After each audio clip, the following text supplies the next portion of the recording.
Ja, dis 'n hartlike Shabbat Shalom van my kant af. Was lekker om weer terug te wees by die huis. Nou ons vinnige trippie wat ons gehad het verlede week. En Shabbat Shalom van my af. Uit 'n nat Jeffreys Park. Ja, nee, ons is dankbaar vir hierdie weer. Hoor. Ek kan jou Baie dit seker. Ek loof Vader vir dit. Dis so welkom hier en is nou die afgelope week wat hy so kort word, hy so stuks gewys val, so ons is dankbaar daarvoor. Ek dink ons het heel wat om met julle te deel. Maar ons gaan eers kyk na ons Psalm, Tehillim 72, wat pas by hierdie parasha, en ek dink dit is ook 'n lied, is dit nie?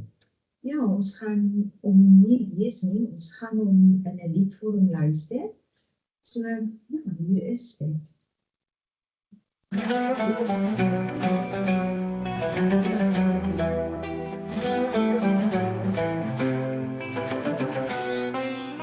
Empower, Lord, kings, heir and son. Let kindness through his wisdom run. He'll judge all in the fairest light and lift the poor to a fitting height. Defend the meek with a steady hand. Crush oppressors where they stand. Adonai's reign like moon and sun. To nations let king's justice come. Yehi Shemo le'olam lifnei shemesh yanin shemo. May his name forever endure. Let his mighty name grow and grow. Let his glorious kingdom come. Yehi Shemo le'olam. Baruch Adonai Elohim Elohei Yisrael Oseh niflot levado Ubaruch Shem Kevodo le'olam. Blessed be Adonai, the Lord God of Israel, who does wonders alone. May his name forever endure. Yehi Shemo le'olam.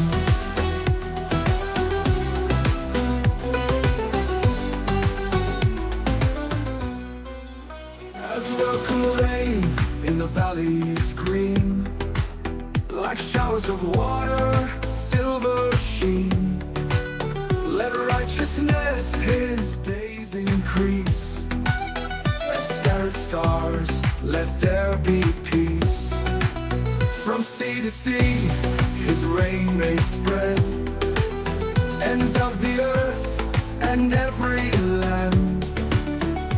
Adonai's name be his endless day. Like a shining sun full of golden rays. Yehi Shemo le'olam lifnei shemesh yanin shemo. May his name forever endure. Let his mighty name grow and grow.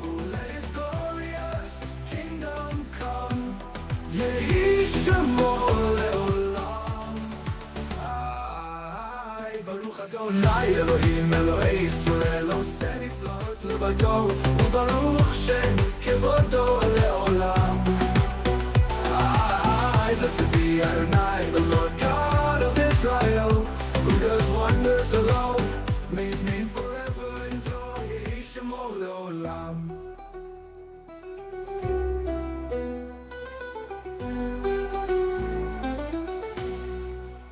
Let desert tribes bow before King's throne. Enemies kiss the hem of his robes. Noble kings sail from the isles afar, bringing gifts, glimmer of the stars. Let rulers kneel to him one and all. Let the strong upon his mercy call. God's kingdom prosper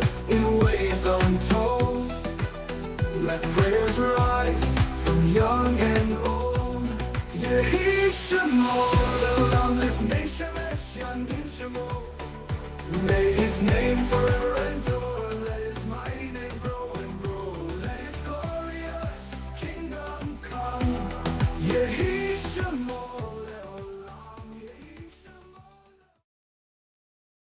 Vers 17, mag sy naam vir ewig wees, mag sy naam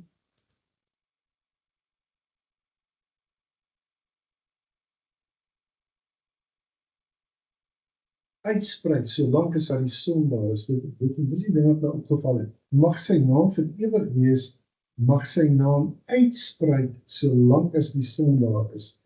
Nee? En dan sê die heel laaste vers, hier eindig die gebede van David. Was nou nogal van interessant. Hier eindig die gebede van David, die seun van Isaai. Ons kyk na Mishpatim, wat beteken verordeninge. En ek dink as jy die gedeeltes gelees het, dan begin dink, hoe gaan ek my kop by mekaar hou met al hierdie goed wat hier vir my gesê word? So, maar Mishpatim, die meervoud van Mishpat, dit is oordele, hofbeslissings, verordeninge, wette, as jy na daai breë begrip daar wil kyk. Kom ons kyk nou, wat is die leesgedeelte daar? Uit die Torah uit is dit Shemot of Exodus 21 vers 1 tot hoofstuk 24 vers 18. Uit die Haftarah is dit Jeremia of Jesaja 34 vers 8 tot 22. En uit die Brit Gadisha of die hernieuwde verbond is Mattheus 5 vers 38 tot 42. En dan ook hoofstuk 33 vers 25 tot 26. Markus 7 vers 1 tot 23. Maasai of Handelinge 23 vers 1 tot 11. En dan laastens ook Hebreërs 9 vers 15 tot 22. Met julle mond vol. Uit julle mond vol inderdaad. Dus ek sê, dit gaan jy nogal besig. Maar ek gaan so 'n bietjie met jou praat van, ek gaan so 'n oorgang hier van Parasha Jethro na Parasha Mishpatim. Jy gaan sien hoekom ons dit doen. Jy sal ook sien dat, onthou jy verlede week het ons daaroor gepraat, dat Vader het gesê, vir Moshe gesê, moenie dat die volk naby aan die berg kom nie, maak die grense, weet jy, as jy mooi gaan kyk, die so half asof hulle toue daar gespan het, dat jy net kan wees, daar is grense. Maar voordat ek aangaan met hierdie konsep, wil ek toch net vir jou dit sê, ek het vroegoggend het ek probeer kyk, waar het ek hierdie nota gemaak? Want wat in werklikheid gebeur is toe, Vader tot hulle nader, toe is dit soos wat, hy het daar in die begin van Adam gemaak het, en toe sê hy, maar Adam is alleen, en hy het toe nou vir hom 'n hulpmaat gemaak, die Ezer Genekter, is die woord wat gebruik word daar. Nou hier het hy dan nou 'n soortgelyke ding wat gebeur, daar waar hy sê, net voordat vir Moshe sê, nee, dis reg, ek hoor wat hulle sê, hulle soek 'n middelaar. Maar hy het letterlik soos 'n bruidegom na die bruid toe gekom. Jy sien dit op 'n paar plekke in die skrif, en dis eintlik, so hy is die een wat daai grens oorskry, dis wat ek wil sê, hy betree daai grens, hy kom na jou toe, hy bring vir jou die 10 woorde, die 10 werklikhede, die 10 realiteite, dit wat ek en jy in ons lewe moet toepas, en dan wanneer dit dan 'n verskrif is, dan pas hy aan, hy pas aan by dit wat vir hulle gaan werk. En dan sê vir hulle die altaar te bou, en dan gaan hy aan en hy begin met Moshe praat. So kom ons kyk net wat gebeur verlede week. Verlede week dit was dramaties, man. Daar was donderslae, daar was weerligblitse, daar was vuur, daar was shofar geklank, daar was 'n berg wat geskud het, en dan was daar die stem van die alomteenwoordige, die alwetende, almagtige, wat deur die geskiedenis, deur die stilte van die geskiedenis breek. En dan het jy ook natuurlik 'n nasie wat baie vreesbevange is. Waarvoor is hulle vreesbevange? Om direk tot jou wat te nader. Hulle sê vir Moshe, praat jy met Elohim? Ons sal luister, maar moet asseblief net nie dat jou wat direk met ons praat en ons sal sekerlik sterf. Ja, ek kan jou dit verseker, as ek en jy daar was, dan het jou siel waarskynlik jou liggaam verlaat. Maar hierdie kan jy beskou as 'n toppunt van 'n goddelike belewenis Jy praat van 'n bergtop ervaring as jy dan wil. En hier was 'n interessante ding van daai gedeelte, en dit is nog Parasha Jethro, nee, hulle sê, praat jy met hom. Hy moet nie direk met ons praat nie, en jou stem in. En dan gaan Moshe teen die berg op, en die volk wag aan die voet van die berg, en nie soos 'n, jy weet, dis letterlik asof hulle 'n hoopplash kry van Sinai, dis, jy weet, ek het gaan kyk vir mooi Afrikaanse woorde, 'n nekslag, 'n skokslag, wat ook al, maar dis 'n hoopplash, ek is so gewoond, jy weet, om daai terme te gebruik, dat ek moes gaan kyk wat dit is, maar dit is 'n ruk, dit is 'n skok wat hulle gehad het. Nou kyk net nou hierdie prentjie wat jy hier het, hier aan die voet van die berg staan die massas, hier staan 3,5 miljoen mense. Dan gaan jy halfpad in die berg op een persoon, en sy naam is Joshua. Joshua het altyd saam met Moshe, sy leermeester, het hy opgegaan, en Moshe het heeltemal tot bo in daai wolke ingegaan, en hy daar verdwyn, en dan het hy daar met Jahweh gepraat, en dan het hy instruksies gekry, en dan het hy weer aan die pad gekom, vir Joshua gekry, afgekom na die volk toe, en dan het hy dit vir hulle so gegee. So dit is die beginpunt van hierdie aksie, en hy doen dit 3 keer wat ons van weet. Nou hierdie week moet ons van, maar wat gebeur dan nou volgende? Wat volg op hierdie gedonder en geskik en die vuur en die shofar? Ek noem dit sommer in 'n breë terme, al die geraas wat jy gekry het hier op Sinai. Jy sien wat eintlik hier gebeur. Dis asof jy 'n bladsy omblaai in 'n Parasha Mishpatim. En skielik is dit asof die temperatuur aansienlik en soms soos 'n onmiddellik daal. Want jy gaan hier die een oomblik van die wolk van heerlikheid na 'n storie van 'n os wat die bure met hulle horings deur of verkeerswette, of leningsreëls, of slawe, skade aan eiendom, hofprosedures, sabbatseën, feeskalender. So jy gaan hier van 'n kosmiese of 'n hemelse godsverskyning, as ek dit so kan noem, na die reëls van die regbank en regsvoorskrifte. En dit alles nou nogal so in dieselfde asemteug. In die oog net so. Van die majesteit van ek is Jahweh, jou Elohim, wat jou uit Mitzrayim uitgelei het, tot by die fyn skrif van, as jy geld leen aan die armes van my volk, mag jy nie hulle met rente uitbuit nie. Klink so 'n bietjie so anti-klimaks, né? Dit mag vir jou nou afgradering klink, maar weet jy wat, dit is toch maar die reaksie wat iets in ons self openbaar vandag nog. Want ons neig om intensiteit te kies bo verantwoordelikheid. Ons verkies die geestelike adrenalien bo regsdissipline. En ons moet net altyd in gedagte hou dat die Torah gaan vir my en vir jou die stabiliserende faktor wees. Nou, ek en jy as moderne lesers van Torah, ons mis die oorgang van 'n Parasha Jethro as of dit weet die geestelike verteenwoordig, en dan spring ons oor na Parasha Mishpatim as hierdie vervelige aanhangsel wat ons gegee word, weet dat ons jy lees nie dat in skrif nie, jy teken maar net, jy sal maar later kyk wat gaan eintlik hier aan. Ons behandel die wet asof dit iets is wat uit die hemel uit neergedaal het, en nie asof dit weet dieselfde wet ook iets is, net soos in die hemel, so op die aarde, en ek wil nie nou baie hoor wat ek jou eintlik sê. Dit wat jy in Mishpatim kry, is soos in die hemel, so ook op die aarde.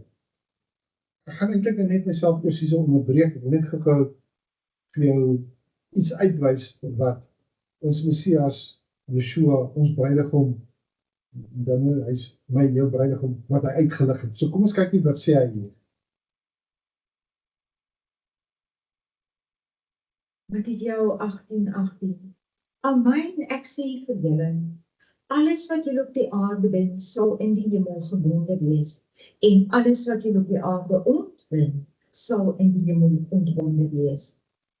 Weer sê ek vir julle, as 2 van julle saamstem op die aarde oor enige saak, wat hulle mag vra, dit sal hulle ten deel val van my Vader wat in die hemel is.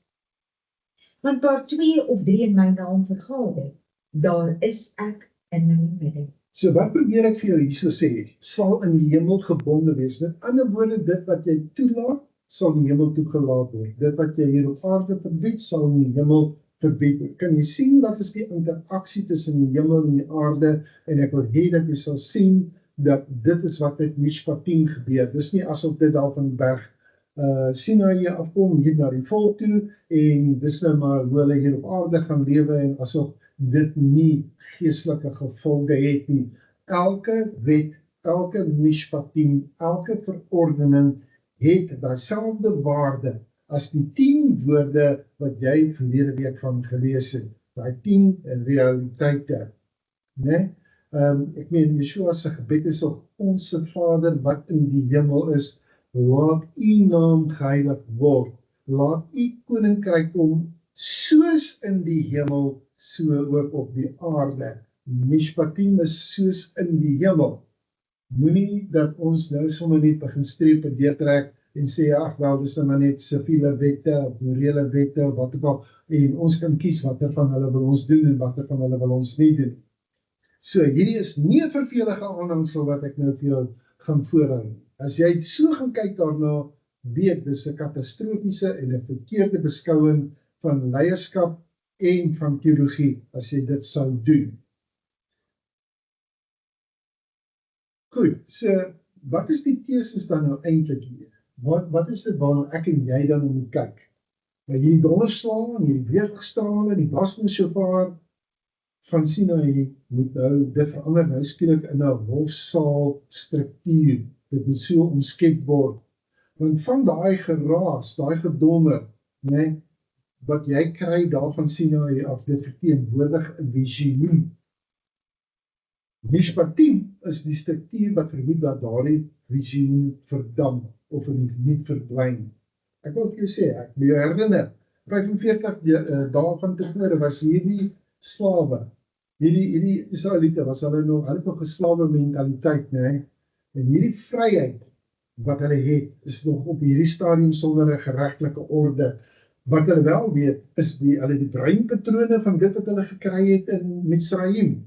Daai breinpatrone van 21 dae om te verander, hoor ek jou sê, as jy mooi dit gaan bestudeer, daar's genoegsame wetenskaplike bewys dat dit van 21 dae vir jou om daai breinpatrone te verander en die nuus gevestig te kry. So as jy vryheid het sonder 'n geregtelike orde, dan sê ek nou vir jou, dis nie vryheid nie, dis 'n vakuum. En ek kan nou vir jou sê, in daai vakuum gaan net diegene wat die raserigste is, en die wat die mees gewelddadig is, net hulle gaan oorleef. Nie almal gaan nie. Jy wil nie 'n vakuum hê nie, jy wil geregtelike orde hê. So dit is Parasha Mishpatim. As jy dink dit is vervelig, dan het jy elke ding wat vryheid vereis totaal misverstaan. Die Torah vertel ons hierso, en ek wil hier mooi luister. Hoor mooi, ek sal toetje vir soos ek moet. As jy nie jou kan vind in die manier wat jy jou skade betaal nie, dan het jy nooit op die berg ontmoet nie. Sê weer, as jy nie jou kan vind in die manier waarop jy jou skade wat jy aangerig het, en wat jy moet betaal nie, né? As jy nie op daai manier kan vind nie, dan het jy nooit op die berg ontmoet nie. Staan daar woorde om te sê, want dit klink vir jou gering, maar dis wat Mishpatim vir jou gaan sê. So wat is die punt wat ek wil maak vandag? Vryheid sonder geregtelike orde verhoog nie menswaardigheid nie, dit vernietig dit. Weereens, onthou net, ons praat hier van 'n volk wat geheel en al van hulle menswaardigheid gestroop is in Misraim. Hulle het 'n struktuur nodig wat van hulle hierdie geordende gemeenskap maak. En soos wat jy gesien het, en soos wat jy gehoor het by die berg Sinaï, moet daar nou 'n hofsaal struktuur geskep word. En dit wat jy gesien het, dit het nie net jou as teenwoordigheid geopenbaar nie, dit het hierdie noodsaaklike raamwerk daar gestel vir 'n samelewing wat die verbond in die praktyk sal kan uitleef en dan ook hierdie verbond op 'n volhoubare wyse kan uitleef. Nou, interessant. Die volgende. En dit is die verordeninge, die Mishpatim, wat jy hulle moet voorhou. Mense is 'n belangrike stukkie dingetjie wat so nou in jou hart lê, wil jy nie daarvan praat.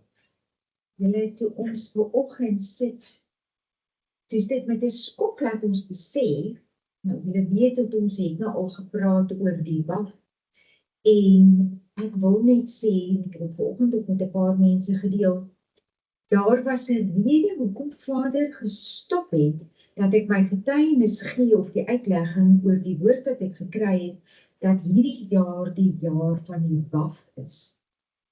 En ons gaan dit definitief opneem soos indefinitief, maar die openbaring het geeskaleer.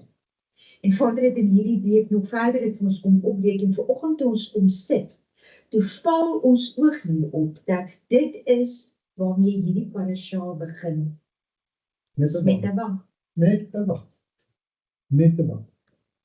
Is dit nie net awesome as hy homself so reël kom openbaar en bevestiging op bevestiging kom gee, dat wanneer jy eintlik in jouself begin twyfel of hoor jy reg, dat hy kom en sê, jy het reg gehoor, jy is op die regte pad, en hierdie is 'n journey wat ons nou op hierdie stadium in ons lewe is.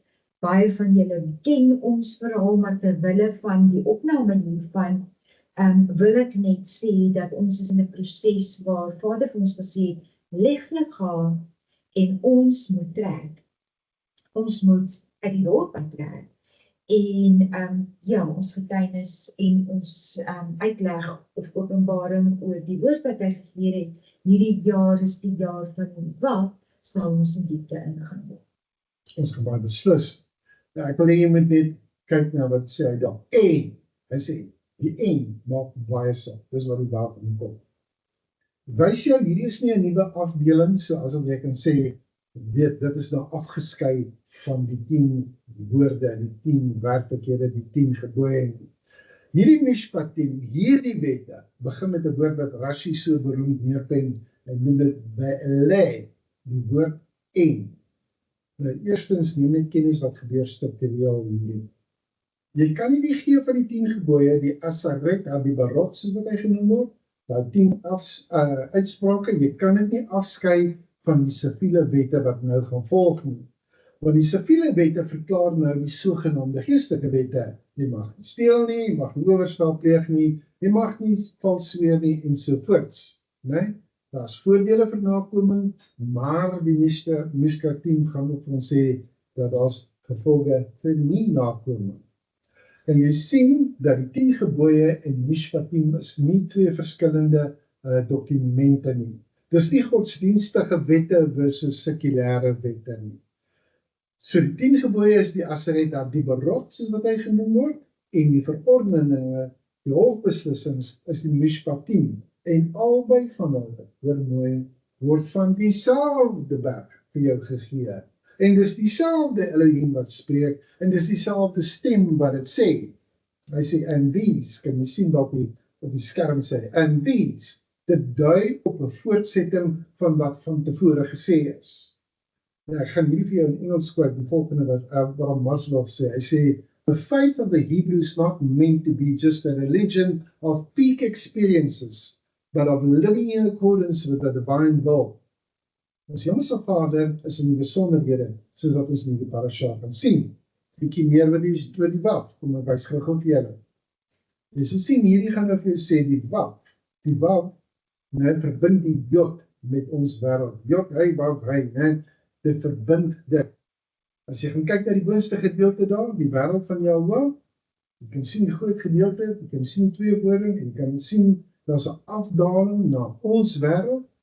Ek gaan nie te veel nou daarvan sê nie, maar jy sien, hy wil hierdie eenheid hê tussen die hemel en die aarde, en ons moet dit uitleef, en die Mishpatim gaan op hierdie manier via ons uitgeleef word. Want, kyk na die volgende skyfie, wat vir jou gaan wys, nee, kan jy sien, dis die brein en die ruggraat.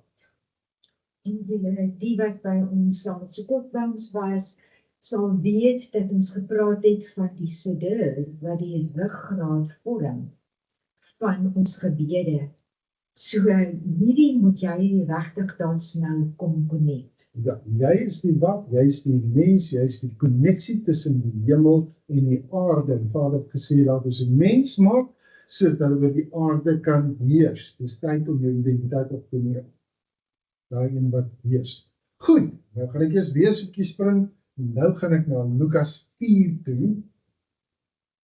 Toe sê die duiwel vir hom, as u die seun van Elohim is, sê vir hierdie klip dat dit brood moet word. Maar Yeshua antwoord en sê vir hom, daar is geskryf, die mens sal nie van brood alleen lewe nie, maar van elke woord wat uit die mond van Jahweh kom. So hy hou dit wat in ag, terwyl hy daar aan.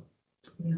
Goed, kom spring nou weer terug na Shabbat 21 vers 1 toe. So ons is nou weer terug by en dit is die verordeninge.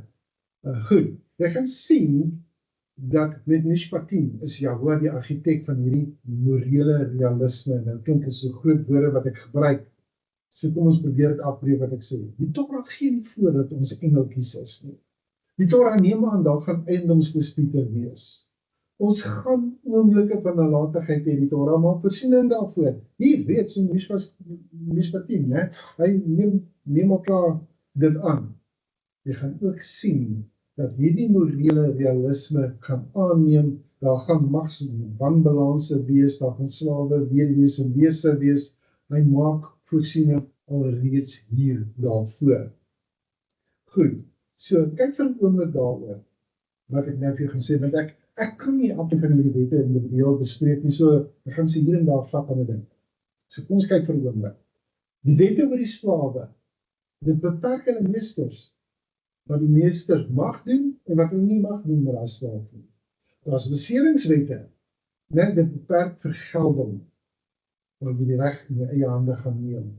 Daar's wette in verband met die osse, dit beperk jou eise vir nalatigheid. Daar's restitusiewette, dit beperk gierigheid. Daar's wette teen omkopery, dit beperk die regters. Daar's die Shemitah wette, dit beperk die grondeienaars, né? Byvoorbeeld, en ek sal hierdie ene sê, en ek sal dit ook om dit sê, jy kan nie self gaan in 'n wet maak, en sê, ek verdeel my land in 7 dele op, en elke jaar laat ek 'n stukkie rus nie. Jy gaan in die 7de jaar al jou grond los, want dit gaan jy los nie, gaan niks aan doen nie. Jy gaan nie hierdie mensgemaakte ding doen nie. Mense wat so afgaan oor dit, het is nie meer in die reëls en regulasies nie, dan kom maak hulle eie.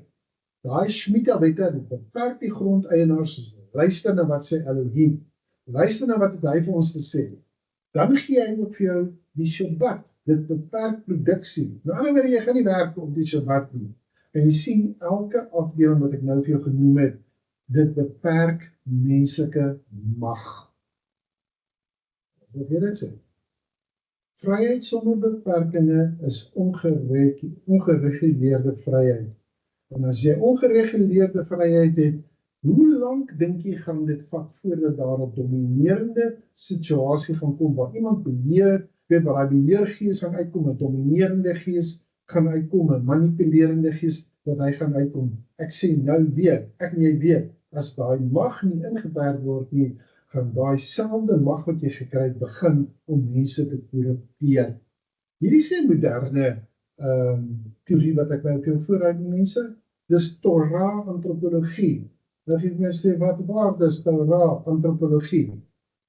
Met ander woorde, dis die studie van menslike gemeenskappe en kultuur en hulle ontwikkeling. En jy kan sien, Mishpatim maak alreeds hiervoor voorsorg in hierdie jong nasie. Ja, hoe ken die mens deur en deur? Dis 3,5 miljoen mense, ek het net vir 'n prentjie gewys, 3,5 miljoen mense wat voor hom staan by hierdie berg Sinaï. En hierdie is 'n gemeenskap wat hy deur en deur bestudeer, hy weet wie hulle is. En hy weet wat Jahwe is, en hulle moet ontwikkel. En hy weet wat is die kultuur wat hy in hulle moet skep. Moenie daai fout maak nie. Dis wat hy besig is om te doen hier, so moet nie een van hierdie dinge, nie een van hierdie wette, wat jy dink, ek het nie 'n os nie, so die dinge is van toepassing nie. Ja, dis op jou van toepassing, want jy weet nie wanneer kry jy 'n os. Okay? So alles, niks is verniet in die Torah nie. Weet jy dat Yeshua het ook dieselfde soortgelyke ding gedoen? Hy neem 12 mans, né? Hy doen net wat sy Vader sê, hy wys hulle net wat hy sy Vader sien doen, en dan stuur hy ons om dit ook te gaan doen. So, hierdie Mishpatim is vir my en vir jou vandag, vir ons ook. Ek sê weer, die Torah neem aan dat iemand sal uitbuit as niks gebeur nie. Is dit nie sleg om so te sê nie? Maar dit is so, as jy sal iemand uitbuit as niks jou gaan keer nie. Ag, jy weet, is dan net, dit is besigheid, jy weet, doen dit dan maar. Nee, jy sien die Torah het sy eie reaksie ingebou. Vir ons is dit 'n geval as jy nie hierdie limite of beperkings inbou in hierdie autoriteit wat jy kry nie, dan gaan jy daai autoriteit misbruik en jy sal dit regverdig. Die sê ding van he often justifies within himself which he condemns in other. Nee, jy kyk hoe vinnig wat daai ding kos by jou. Goed, nou wil ek hê jy moet kyk na die logika van verbondsorde. Die Torah, die wet, is die senuweestelsel van jou siel. En myne. Ok, kom ons maak makliker. Kom ons vertaal dit. Dit vertaal jy met jou naaste lief hê soos jouself en betaal jou buurman vir die tyd wat hy verloor het by die werk omdat jy hom skade veroorsaak. Maak dit vir jou sin? Jy moet jou naaste so lief hê soos jouself, betaal jou buurman se skade.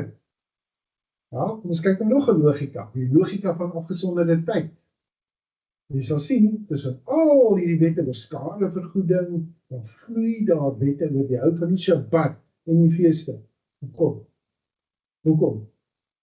Jy sien, die Shabbat en die feeste reël die ritme van die tyd waarbinne al hierdie goeders gebeur. As jy geen Torah het nie, geen wet het nie, is daar geen gemeenskap nie. En sonder 'n gemeenskap was die Openbaring daarby Sinai net 'n ligvertoning gewees, né? Baie ons het in Israel toe, daar by die hotel, net buite dit ons hierdie ligvertoning gesien. As jy nie 'n gemeenskap het nie, as jy nie 'n gemeenskap het wat in hierdie regsorde funksioneer nie, dan het jy net 'n ligvertoning gehad.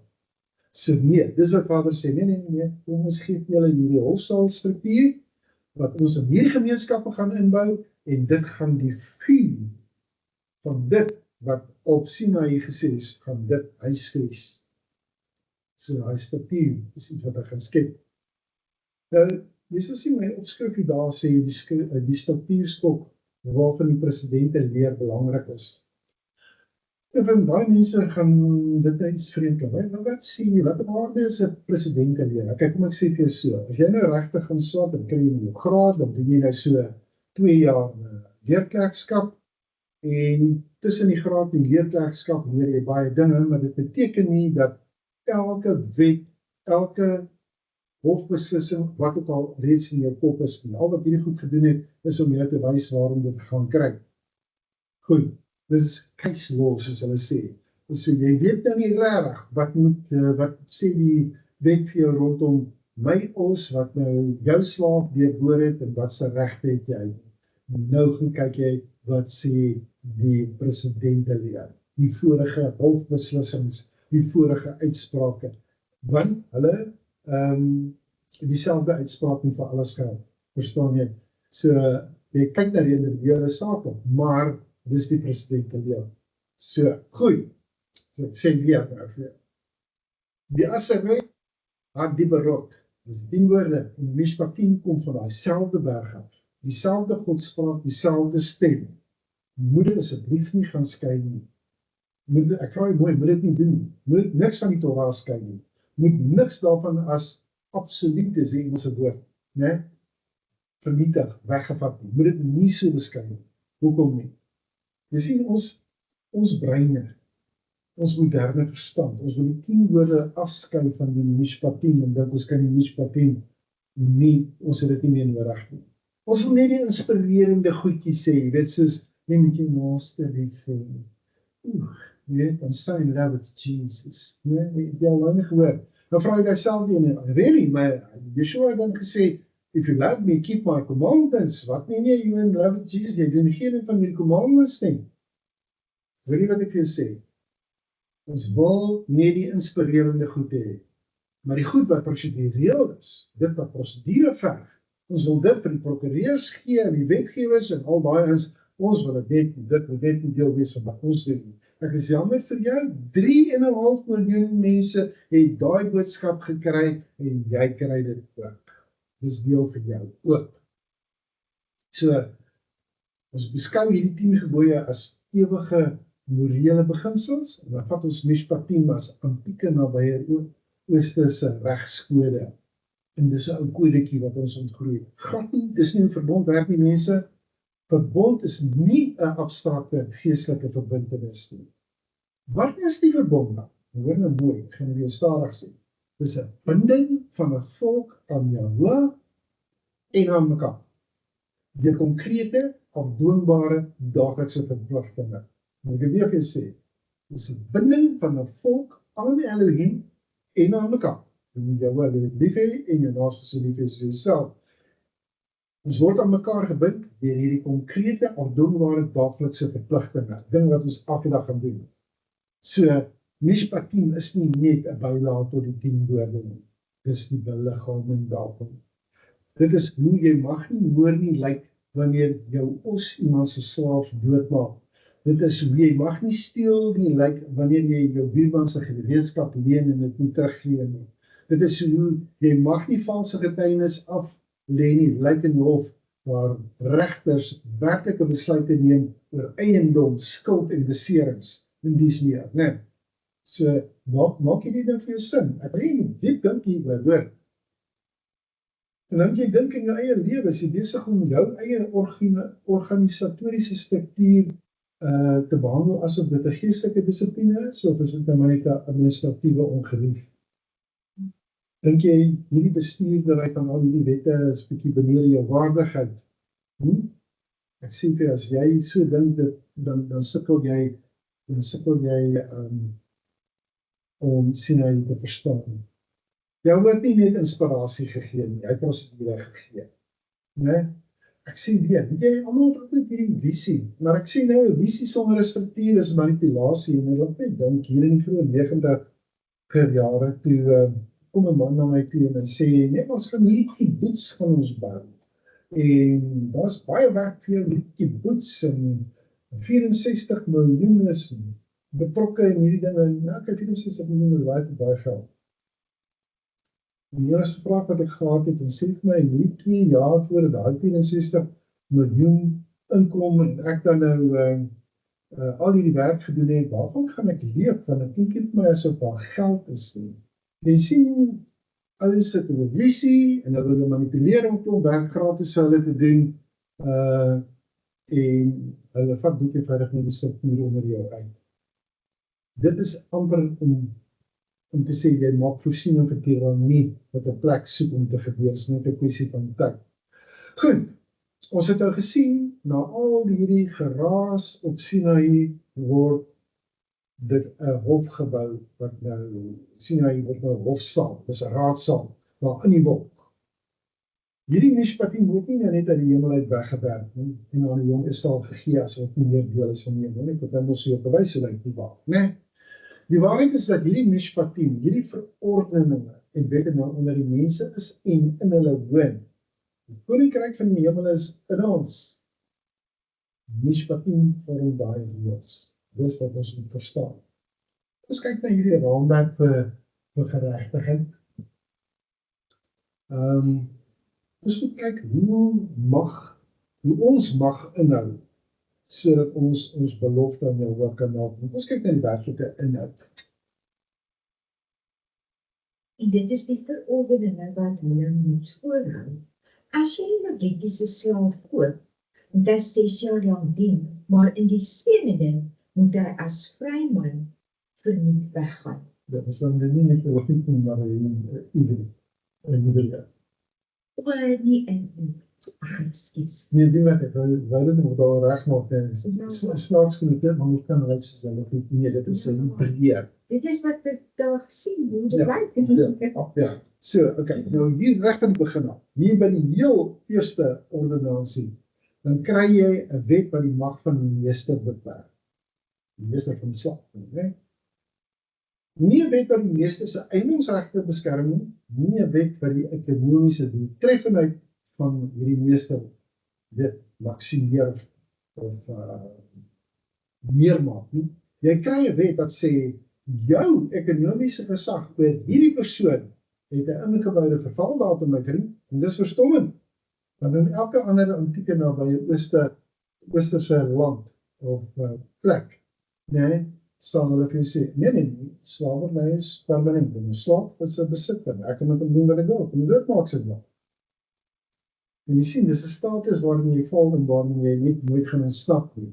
Maar nie by jou nie, hy sit 'n beperking op, 6 jaar maksimum hou, daarna is jy vry. En as hierdie slaaf enkel lopend inkom en die meester van 'n vrou gee, dan raak hierdie dinamika so meer kompleks. Want nou het ons te doen met familiebande wat die wet moet navigeer. So let mooi wat die Torah nie doen nie. Dit sê nie, slawerny is ideaal nie. Dit sê nie, dit is hoe Jahoua wil hê die samelewing moet vir altyd georganiseer wees. Wat dit wel doen, is om binne hierdie hiërargie, hierdie magstruktuur in te beweeg, toe te tree en dit van binne af te reguleer. En jy sien wat hy doen. Soos 'n brutale feit van ekonomiese afhanklikheid waar heininge ingesit word, waar beskerming inkom. Daar's 'n tydsbeperking vir die ouene slaaf wees. Daar's 'n tyd wat die skuld kwytgeskeld gaan word en daar's 'n beperking op geweld teenoor hierdie slaaf, né? Dat hierdie slaaf het 'n reg op liggaamlike integriteit. Want jy kan sien daar en ek dink dis Shemot 21:27, as 'n meester 'n slaaf se tand uitslaan, dan gaan hy slaaf kry. Kan jy sien, Jahoua lewe vir reg en geregtigheid. 'n Slaaf se liggaam is nie sommer net 'n weggooibare ding nie, né? Hy's nie 'n weggooibare eiendom nie. En jy sien slawe, mense maak vir hom saak. Dis bitter belangrik. Goed. So, ek wil hê jy moet verstaan, hierdie is nie 'n model of die mik na 'n toestand waar alles perfek is nie.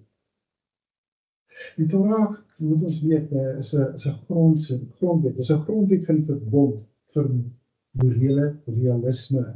Met ander woorde, dit gee nie voor, mense sal nie poog om mag oor ander mense te hê.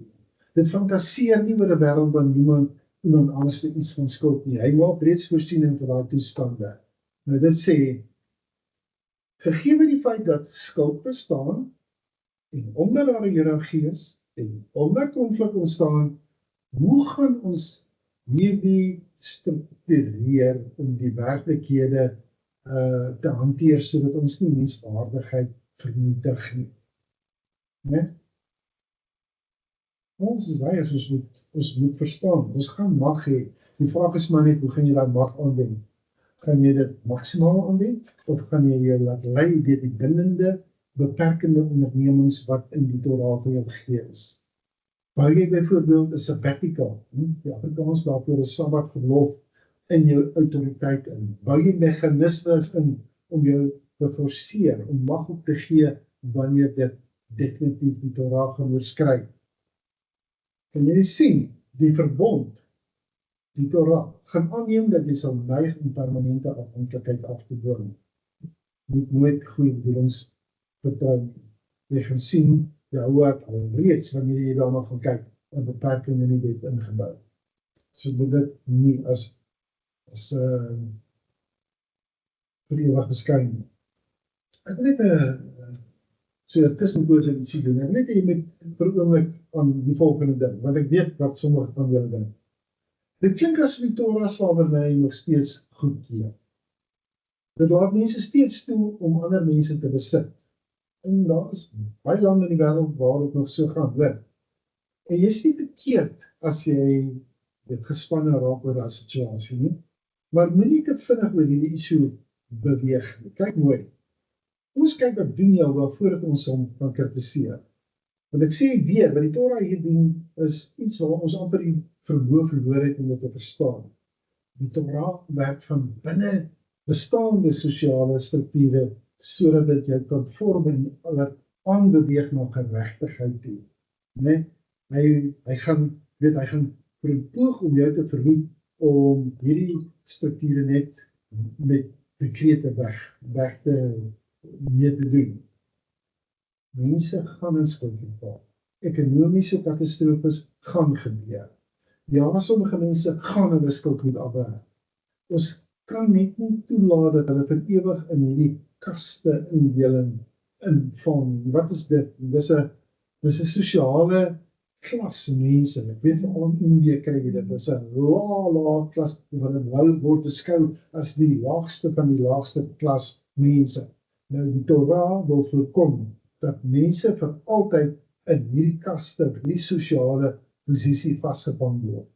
Ja, jy moet jou skuld afwerk, ja, jy moet jou tronkstraf doen, maar ja, daar kom 'n tyd wat jy vrygelaat word en in 'n posisie gestel word dat jy weer die Torah kan daarkom. Te alle tye. Dis te alle tye die doel van Torah. Ons sal nie toelaat dat eerstens die ekonomiese hiërargie die fundamentele verbondstaat tussen elke Israeliet as 'n bevryde dienaar uitwis nie. Dis hoekom die 7de jaar saak maak, dis hoekom die Sabbatsbeginsel heeltemal deur die Shvatim verweef is. Tweedens, daar's 'n ritme in die wet. Van dit om die meer daaroor praat. Nou kom ons by 'n skrifgedeelte. Ek en jy, hoe lank leef ons al op hierdie skrif? Lees hom net daar. Kyk, ek stuur 'n boodskapper voor jou uit, om jou op die pad te bewaar en om jou na die plek te bring wat ek gereed gemaak het. Nou hoor nou mooi. Ons sê mos maar altyd, jy weet, kyk hoe die parasha in jou lewe uitspeel in die week. Nou, hierdie is letterlik my go-to skrif, altyd waarop ek staan. My Vader het 'n boodskapper voor my uitgestuur op die pad om my te bewaar, om my te bring op die plek wat hy vir my gereed gemaak het. Sal later in die midrash 'n bietjie meer getuienis gee daaromtrent oor hoe dit werklik in ons lewe uitgespeel het hierdie week. Letterlik uitgespeel het. Goed, so dink ek vir 'n oomblik, waar word hierdie vers geplaas? En dan is nou by Shemot 23 al, jy het al hierdie lang lyste gekry van skadevergoeding en dies meer. So hierdie skrif kom na daai lys, maar hy kom voor die finale betreding van die beloofde land.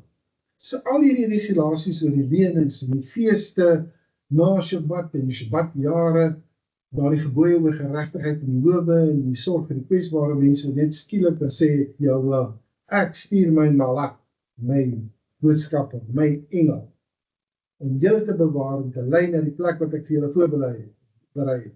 My boodskapper, my agent, my gemagtigde gesant, wil net oplet na ietsie sê.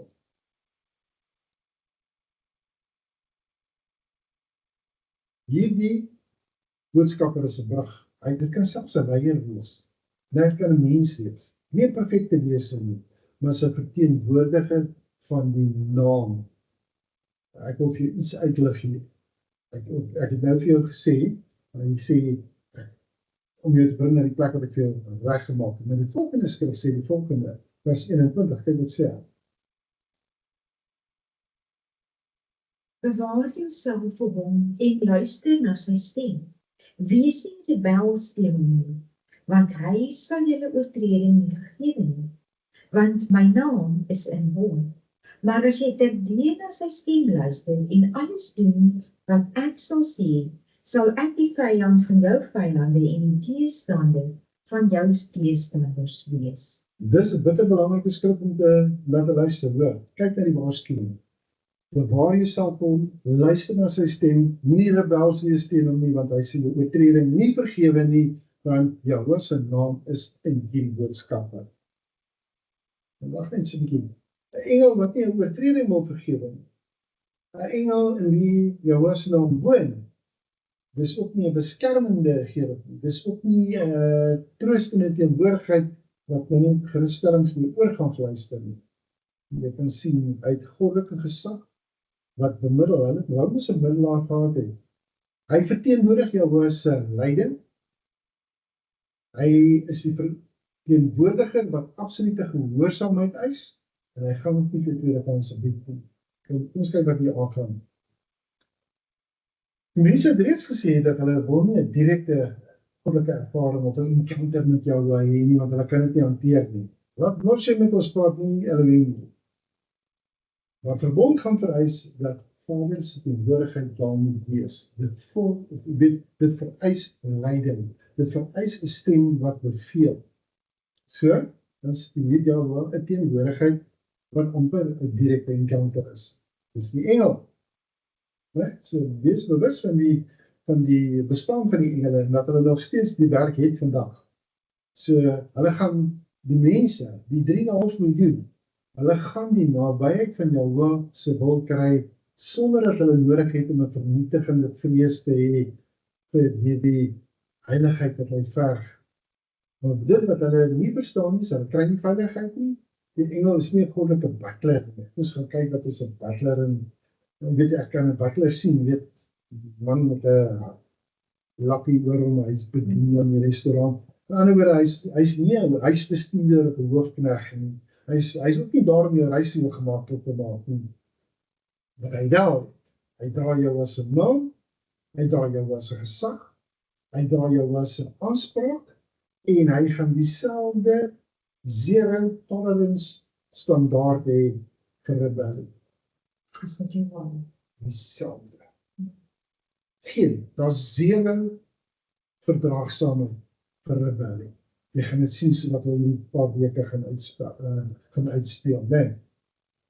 Goed, so jy sien nou, sy naam is in hierdie boodskappe. Nou wil ek spring na Johannes 20 vers 20. En nadat hy dit gesê het, wys hy hulle sy hande en sy sy. En die disippels was bly toe hulle die meester sien. Yeshua sê toe weer vir hulle, vrede vir julle. Soos die Vader my gestuur het, stuur ek julle ook.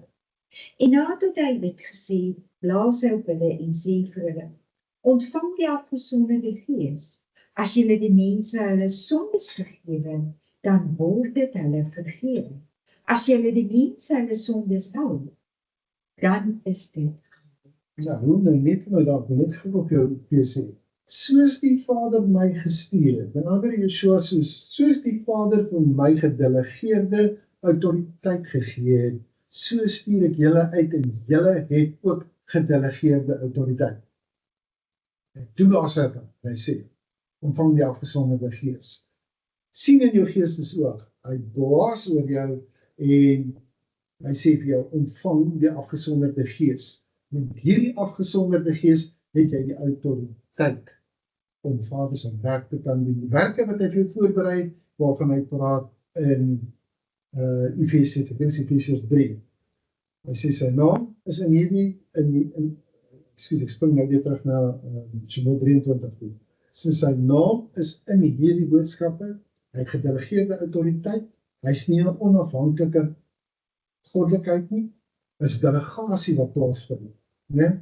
Ek sê weer, dis delegasie wat plaasvind. So, wanneer jy instap in die verbond en met jou woord, dan kry jy nie 'n terapeut nie. Jy kry 'n teenwoordigheid wat sê, hierdie is die weg om te stap, wandel in daardie weg. En as jy in opstand kom, is daar gevolge. Die Engels sal oortreding nie vergewe nie omdat jou 'n wreed is nie, maar omdat verbond integriteit vereis. Mishpatim maak vir ons daai integriteit baie, baie duidelik. As jy na die land toe gaan wat Jahwe jou Elohim vir jou voorberei het, jy gaan nie daai reis heromwerk op grond van jou gemaak. It's just not going to happen. Goed, so, dan sien jy wat hy daar vir jou sê. Hy waarsku vir jou, hy sal jou rebellie nie vergewe nie. Hoekom? Want as jy rebelleer, dan sien jy daar's verbond wat nie toegepas kan word nie. En 'n verbond wat nie toegepas word nie, gaan tot niet gaan. Jy gaan nie vanaf Sinaï na Kanaan gaan sonder gestruktureerde gesag nie. Punt. Daar gaan orde wees, geregtelike orde. En hierdie maandag verteenwoordig hierdie beginsel. Nee? Jy sien dat die openbaring moet regtig dan nou die openbaring moet jy gekry het in 10 woorde in die Mishpatim, dit moet nou beliggaam word in verantwoordbare en aanspreeklike leierskap. My naam is in hom, hy dra gesig, hy besit dit nie, gedelegeerde gesag kom altyd van jou af. En as ek en jy vergeet, waar kom ons gedelegeerde gesag vandaan, dan gaan jy sien hoe gou sit dit onnatuurlik nie wanneer 'n controlling, manipulating, dominating gees van ons besit gaan neem. Jy gaan dit sien. So Jahwe het gesê, ek het vir julle die struktuur, die wette gegee, nou gee ek julle die leiding, die leier, dis nou hierdie malach, hierdie boodskapper, sodat ons hierdie struktuur behoorlik kan bestuur. Dis wat nou moet gebeur. Nou gaan ons bietjie kyk na toegewyde tyd as 'n doelbewuste stilstand van die verbond. Chris, wat sê jy? Ons kyk. Ons gaan na die skrif toe gaan, ons gaan nou kyk, ek wil net vir dit sê. Mishpatim, reguleer tyd. Kyk na hierdie 3 ritmes. In 6 jaar lang moet jy jou land besaai en die opbrengs daarvan insaal. Maar in die 7de moet jy dit ongebruik en braak laat lê. Die totale maand. Dat die ander mense van jou volk kan eet en wat hulle laat oorbly kan die diere van die veld opneem. So moet jy doen met jou wingerd en jou olyfbome. 6 dae moet jy jou werk verrig, maar op die 7de dag moet jy rus, dat jou os en jou esel kan uitrus en die seun vir jou sal vind, en die vreemdeling kan asem skep. En in alles wat ek julle gesê het, moet julle jouself bewaar. En die naam van ander magtiges mag julle nie vermeld nie, dit mag uit jou mond nie gehoor word. Nou kyk jy baie mooi wat gebeur hierso. Ritme 1 is die 7de dag. Het jy 'n keuse? Kan jy die 7de dag gaan verander? Die tweede ritme is in die 7de jaar. Kan jy dit gaan verander? Dit wat van Sinaï afkom, ek het vir die koppeling deur die Bafloed ek vir jou gewys. Dink jy ons kan dit sommer net eensydiglik gaan verander, want dit is vir ons gerieflik. Dit pas ons. Wie is die skepper van die hemel en die aarde nou om vir ons te sê wanneer is die 7de dag en wanneer is die 7de dag? Is dit ons houding? Mense, dis wat in die wêreld plaasvind. Daar is mense wat dit doen, daar is mense wat dit so toepas en ek sê nou vir jou, jy kan nie verander wat uit die mond van Elohim uitkom. Ons kyk na die 3de ritme. 3 maal in die jaar moet jy vir my 'n fees hou. Die fees van die ongesuurde brode moet jy hou. Bysa. 7 dae lank moet jy ongesuurde brode eet soos ek jou beveel het, op die bepaalde tyd in die maand Aviv. Want daarin het jy uit Mitzrayim uitgetrek, maar hulle mag nie met die leë hande voor my aangesig verskyn nie. Verder die fees van die oes, van die eerstelinge van jou werk, Shavuot, wat jy op die land saai, en ook die fees van die insameling. Dit is nou natuurlik Sukkot. Aan die einde van die jaar, as jy jou werk uit die land insamel. 3 maal in die jaar moet al jou manspersone voor die aangesig van die meester Jahwe verskyn. Goed. Hier kan jy sien, dis jou 3de ritme. So Jahwe bepaal die ritme. Hierdie een is die 3 pelgrimsfeeste. So jy die dag, jy die jaar, die 7 jaar, en jy die 3 pelgrimsfeeste. Dis 'n ritme deur hom ingestel, wat ek nou vir jou sê, kom van Sinaï uit die troonkamer uit. Dis waarvandaan dit gekom het. So ek en jy kan dit nie eensydig gaan verander nie. Ons mag dit nie eensydig gaan verander nie. Dis altyd die begin van rebellie. En jy gaan dink, weet wat ek vir jou gaan vertel, nee, maar ons het in vryheid, nee, ons het in vryheid in Yeshua om dit te kan doen, en deur sy afgehandelde werk kan ons nou besluit, watter dag is ons Shabbat, en watter dag is die feeste, en wie bepaal, watter dag is die feest. Ons kan dit self doen, want ons is hierdie eenmanssaamhedering, ons mag dit doen. Toe nou nie. Goed, so, ons het gesien, dat dis nie net ons wat daardeur geaffekteer word nie. So ons praat nie van 'n individuele vroomheid nie. Jy kan sien, Vader sê, ek stel 'n sosiale onderbreking in en dit is verplig. Jy gaan nie Shabbat, jy gaan nie 7 jaar doen en jy gaan nie die 3 feeste voor my verskyn. Dis 'n verpligte sosiale onderbreking. Raai kom. En die skrif sê duidelik, sodat almal kan asem skep. Sodat almal kan asem skep. Nee, is nie mooi nie. Dit is mooi, né? Dit is so uitgestaan vir my vanmôre. So, 1 dag per week, dan stop die hele ekonomiese stelsel. Die hele. Nie om my werkloos is nie, nie om my produktiwiteit nie saak maak nie, maar dis omdat die verbond, die Torah, weier om toe te laat dat ekonomiese logika alles oorheersend word. Dit moet 'n dag wees wanneer die meester en die slaaf ewe rustig is. Wanneer die vreemdeling en die burger dieselfde stilstand deel. Wanneer selfs die diere ophou werk. Die 7de jaar, die land self rus. Die velde lê braak. Skuld word kwytgeskelp.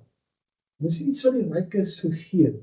Stelsels wat nie rus nie, word deur stelsels verslind. As Vader nie hierdie rem inbou en opbou nie, dan kan jy nou sê, sal die sterkeres altyd die swakkes verslind. As daar nie verpligte pouse is nie, dan sien jy sien, daar sal altyd 'n dringendheid wees, wat hierdie afgesonderdheid gaan oorskadu. As daar geen vrystellingsritme is nie, dan word skuld 'n permanente verslawing. Maak dit jou sin? So, my vraag is, watter ritmes het jy, ritmes van onderbreking het jy ingebou, daar waar jy beweeg, jou invloedssfeer, né? Het jy sabbaticals, het jy termynbeperkings, het jy meganismes wat jou dwing om te stop, om te release en herstel aan te moedig, of het jy stelsel gebou waar jy konstant beheer het, waar jy voortdurend bestuur, wat jou onontbeerlike teenwoordigheid vereis. Want ek sê nou vir jou, as jy nie struktuur ingebou het nie, het jy nie 'n verbondsinstelling gebou nie. Punt. Jy het 'n masjien gebou wat jou en almal daarin uiteindelik gaan verteer. Harde woorde, dis so. So, kom ons praat net, ek dink ons is amper klaar, kom ons praat net oor die regstelsel, die getuie en die soeke na onbetwisbare geregtigheid, dan Mishpatim gaan dit vir my en vir jou vertel. Jy mag geen valse gerig rondstrooi nie. Verbind jou nie met die skuldige om 'n kwaadwillige getuie te wees nie. Jy mag die meerderheid nie volg in verkeerde dinge nie. En jy mag in 'n regsaak geen getuienis aflê agter die meerderheid aan om die reg te verdra nie. Ook mag jy die geringe nie voortrek in sy regsaak nie. So wat sê ons nou vir mekaar hier? Die groot woord weer, is verbond epistemologie. Dit is hoe jy weet wat waar is in dispuut. En kyk na hierdie dubbele waarskuwing. Jy moenie aan die kant van die magtige staan net omdat hulle magtig is nie. Maar jy moet ook nie outomaties aan die kant van die armes staan net omdat hulle arm is nie. Geregtigheid en die toepassing daarvan vereis iets moeiliker as net 'n blote ideologiese refleks. Dit vereis dat daar werklike ondersoek gedoen kan word na die saak.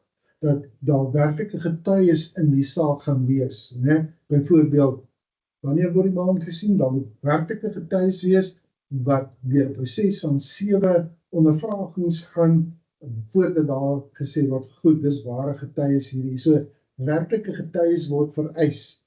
Werklike bewyse word absoluut vereis. En hoekom maak dit saak?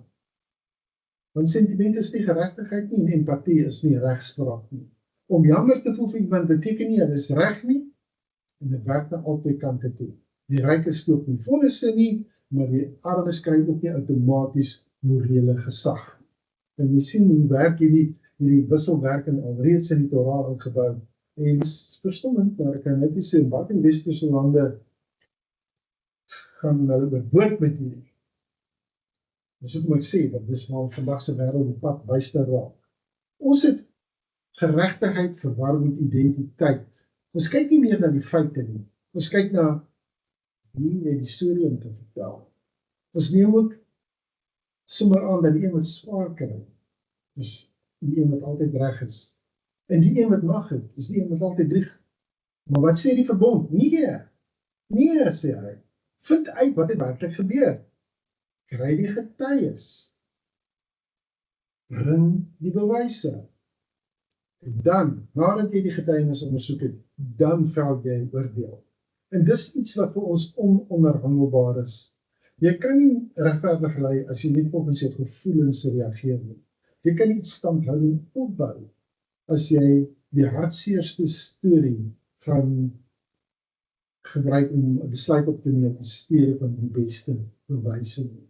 Omgee is belangrik, dit is so, maar sonder gesonde verstand moet jy oppas dat jy nie gemanipuleer word nie. Geregtigheid vat harde werk. Om te onderskei vat harde werk. En ek kan nou nie sê, dis hoekom Yeshua baie hard was met sommige van die fariseërs, waar hulle gesê, hypocrites, julle skynacteurs, né? Julle ken die wet, julle ken die toepassing daarvan, maar julle doen nie wat julle sê. Verbondskonfrontasie, het jy nou gesien hierso? Mishpatim is nie vervelig nie. Dis nie net regsaspekte wat ons vinnig lees om by die inspirerende dele uit te kom. Dis die bouhandleiding, of soos wat 'n bekende spreker gesê het, dis die handleiding van die mens vir 'n samelewing wat vryheid kan handhaaf sonder chaos, sonder tirannie. Dit is hoe goddelike wet in werklike tyd lyk. Daar is menslike konflik, daar is ekonomiese nood, daar is fisiese beserings en daar is 'n daaglikse gespook met die wat skuld. En hierdie wet is onverbiddelik. Jy sien, hy bou ritme in hierdie werk en dit bou die Shabbat in die middel van jou rykdom en sameling en dit bou die getuienis en gemeenskaplike geregtigheid in, dit bou kwytskelding van skuld in. Dit weier toe om enige iets, toe te laat. Rykdom, gesag, armoede, dat dit die enigste lens word waardeur ons die lewe sien. Belangrik hoor. As jy arm is, dan kyk jy deur die lens van 'n arm man. Jy kyk. So, weer eens, nou, al hierdie dinge sê jou wat, ek stuur my engel voor jou uit, gee aandag, wees gehoorsaam, my naam is in hom, dit is 'n uitdaging, dit is nie opsioneel nie. So, ja, wat sal ek nie vir mekaar sê, wat het ons net vandag eintlik hier geleer? Eerstens, moenie mishpatim laagvat nie, soos ons sê. Gee dit die korrekte posisie vanuit die troonkamer, soos wat dit van Sinaï afgekom het. Neem elke ding wat daar gesê word, elke wet, elke ding wat ons hier op jou uitgelig het. Neem dit met die nodige ontsag in, maak dit deel van jou lewe. En jy lewe nou, jy weet nooit wanneer jy dit gaan moet toepas nie. En kyk na die ononderhandelbare ritmes. Vader is ernstig daaromtrent. Jy moet gaan kyk waar jy nie, dat jy self nie in 'n posisie bevind waar jy ander dwing, dat jy beperk moet word.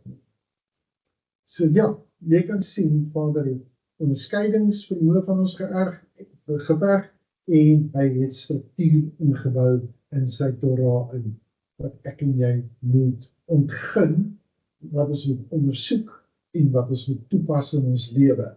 Dis wanneer jy community nodig het, wat jou gaan help, want ek sê weer, daar is 'n waarskynlikheid dat jy meer iets weet oor 'n bepaalde ding, wat weet ek van ons, net maar niks, jy gaan my dalk kan vertel van ons, en waarom dit so belangrik is, dat ek daarvan moet kennis neem.